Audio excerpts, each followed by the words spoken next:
Taste the Daily.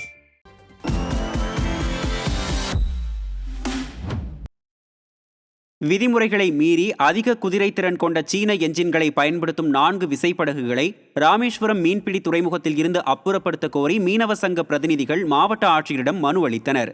மேலும் இந்த விவகாரத்தில் மாவட்ட நிர்வாகம் மற்றும் மீன்வளத்துறை ஆய்வு நடத்தி விதிமுறைகளை அமல்படுத்துவதற்கான நடவடிக்கைகளை மேற்கொள்ள வேண்டும் என மீனவ சங்க பிரதிநிதிகள் வலியுறுத்தியுள்ளனர்.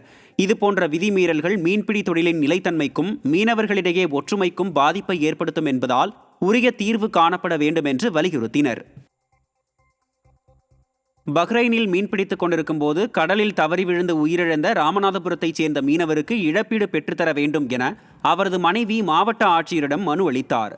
பாம்பனைச் சேர்ந்த மீனவர் சிமோன்சன் என்பவர் பஹ்ரைன் நாட்டில் மீன்பிடிக்கும் தொழில் செய்து வந்துள்ளார். இந்நிலையில் அவர் கடந்த ஏப்ரல் 20 மீன்பிடிக்கும் போது கடலில் தவறி விழுந்து உயிரிழந்ததாக தகவல் தெரிவிக்கப்பட்டுள்ளது. இந்நிலையில் சிமோன்சனின் மனைவி மரிய செல்சியா 4 மாத கர்ப்பிணியாக 2 குழந்தைகளுடன் வருமானமின்றி தவிப்பதாகவும் தனது கணவருக்கு இழப்பீடு மற்றும் தனக்கு கல்வி தகுதிக்கேற்ப வேலைவாய்ப்பு வழங்க வேண்டும் என ராமநாதபுரம் மாவட்ட ஆட்சியரிடம் மனு அளித்தார்.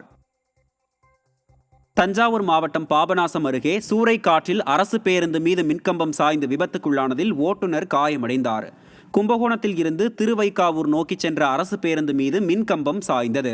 இதில் பேருந்தில் பயணம் செய்த பயணிகள் காயமின்றி உயிர் தப்பிய நிலையில் பேருந்து ஓட்டுநர் தாமோதரன் காயமடைந்தார். இதேபோல் கபிஸ்தலம் அருகே புளியமரம் சாலையில் விழுந்ததால் போக்குவரத்து பாதிக்கப்பட்டது. இந்நிலையில் சூறைக்காற்றால் அறுந்து விழுந்த மின்கம்பிகளை மின்வாரிய ஊழியர்கள் சரி செய்யாததால் மின்சாரமின்றி பொதுமக்கள் அவதியடைந்தனர். கோவையில் பெய்த மழையின் காரணமாக புதுப்பாளையம் ரயில்வே பாலம் பகுதியில் மழைநீர் சூழ்ந்ததால் வாகன ஓட்டிகள் கடும் அவதியடைந்தனர். நரசிம்மநாயக்கன்பாளையம் பேரூராட்சி புதுப்பாளையத்தில் கோவையிலிருந்து மேட்டுப்பாளையம் செல்லும் ரயில்வே தடத்தில் பாலம் உள்ளது. பழைய பாலம் என்பதால் அதனை சரி செய்யும் பணி கடந்த 2 மாதங்களுக்கு மேலாக நடைபெற்று வருகிறது. இந்த நிலையில் மழையின் காரணமாக பாலம் பகுதியில் மழைநீர் சூழ்ந்ததால் வாகனங்களை இயக்க முடியாமல் வாகன ஓட்டிகள் கடும் அவதியடைந்தனர்.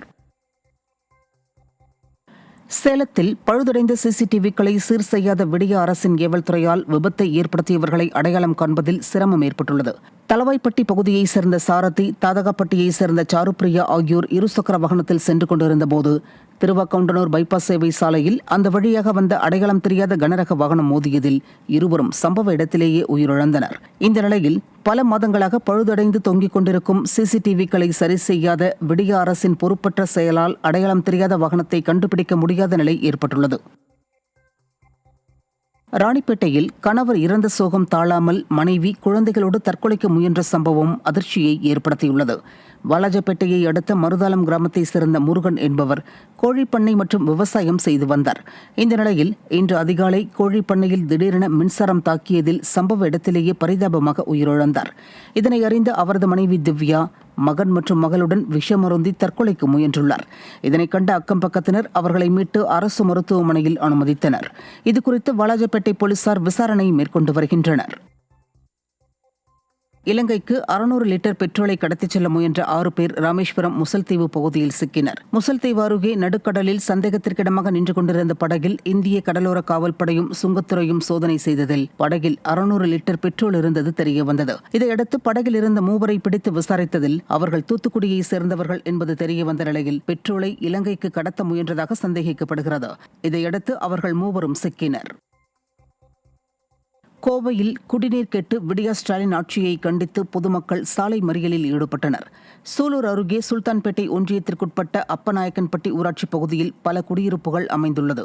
இங்கு 40 நாட்களுக்கு ஒருமுறைதான் குடிநீர் விநியோகம் செய்யப்படுகிறது.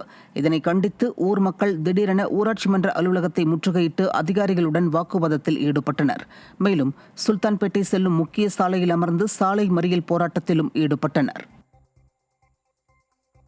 கடலூர் மாவட்டம் சிதம்பரம் அருகே பள்ளிப்படை பகுதியில் மின்கம்பி அறுந்து விழுந்ததில் பசுமாடு மின்சாரம் தாக்கி உயிரிழந்தது.